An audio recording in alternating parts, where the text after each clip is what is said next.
Welcome to the show. I'd like to thank you for joining me, Larry Belfield, for the Belfield Show. This here is another experience about how you get your home, how you're able to receive property, even though it's owned by kings, it's owned by empires, it's owned by lords. One day, it gets transferred to you. We have just come through the story of Islam, Aisha bint Abu Bakr, Abu Bakr Siddiq, and the Prophet Muhammad, peace be upon him, the seeds of Islam. It is a true story on how this is how we ingrain so much into our children, how little girls are able to have quinceañeras and devote themselves to God. This is a time-old tradition, signifying your purity, signifying your righteousness, and signifying a commitment to God.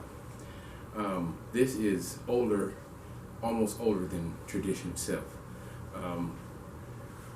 We've come a long way in learning that we've had some awfully bad traditions, and we've had some awfully bad ways, but we've had some light, changing our ways, fixing it up for others, going far above and beyond the call of duty in order to make things right and correct for future generations. Now we're approached with absolute power, and we come to men that have control over a great deal.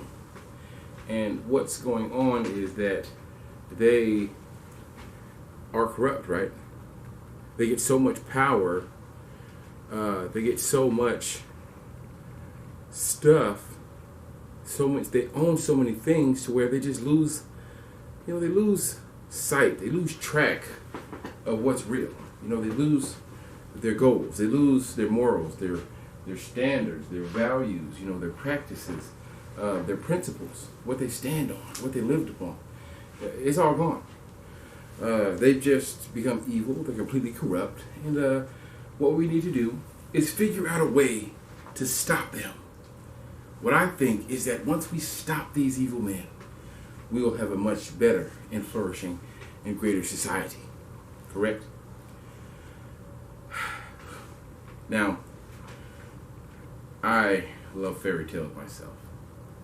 And the more I research, the more I look into our history, I realize that what I just said is an actual fabrication. It's a fairy tale. There's nothing concrete or real about it. Let's just stop evil men.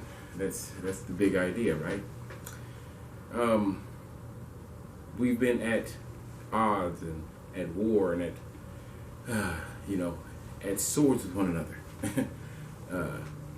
Okay? Because of evil men with absolute power, right? Well, see, we've come down to a part where, that this was a ploy, right, to help me in my real estate business. But what it ended up being is a trip around the entire world.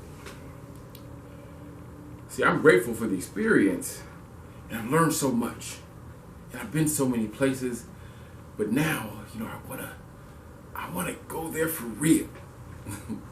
However, we have a serious matter to discuss. Let's start off by me setting the tone. Okay. Since this is a message to potential customers, I want to try to say this as delicately as I can. Like, I don't feed off negative energy. It's harmful to the soul, okay? You can say what you want and it doesn't bother me. In fact, I would appreciate feedback. See, now what I'm about to say will get some people upset.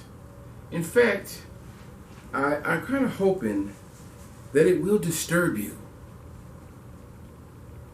enough to find the answers yourself. So, I don't know how to start this because it's so controversial. See, I see this as divine inspiration. So I was sitting on the toilet, right, doing research, and I was looking for something really, really specific one day. What I was looking up was I was looking for actual laws that pertain to owning slaves. And I was looking to see if anyone was falsely accused of being a slave owner. Right? I wanted to know if there was any good people out there that probably worked with a lot of black people and then was considered to be an owner of slaves, when in truth, they probably just worked together. Right? That's what I was looking for. I was looking for those that fought against slavery and had suffered for it. Lo and behold, I was regarding the whole of the United States. Researching this and trying to find a real reason why they are. See, I'm not researching real estate anymore. I had to get down to the basic question. The men that we hold at the forefront of our history, what did they really do? They did something to upset men with absolute power. See, that's why they're famous. Because they took on the system and won. Wait, no. Really, they suffered heavily. They didn't really win anything. Okay, so it's because they lost. You see, they lost so much. And they died so gruesomely that we can't forget. We can't forget the way that it ended for them. However, we don't celebrate their death. In fact, what we do celebrate is we celebrate every single step up until their death. We actually celebrate everything about their lives, and we actually wash away their death. However, we don't celebrate the death. They must have given us something. That's probably what. They gave us something. But what? What did they give us? See, this is the point where I found something amazing. See, I was at a wall and I couldn't see. See, what is it that can be given and last all this time, but not know what it is? And it keeps happening time and time again. These men show up, they get a lot of notoriety just for being good and helpful. Could help be worth that much? Then I started making a list of these men.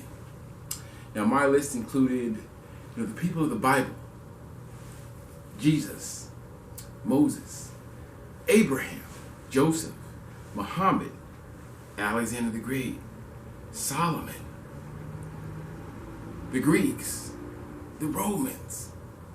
See, I could not find any similarity in what these men provided for the world.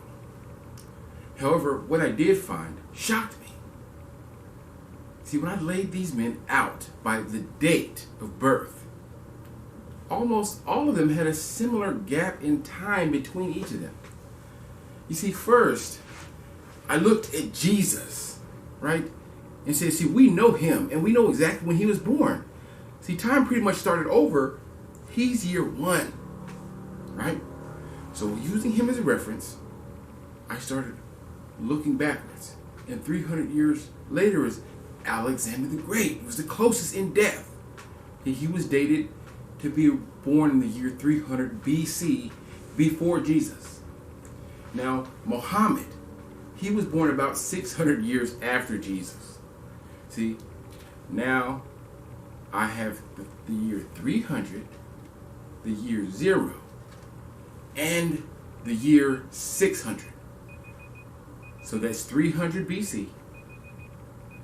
The year 0 was Jesus, and the year 600 AD was Muhammad.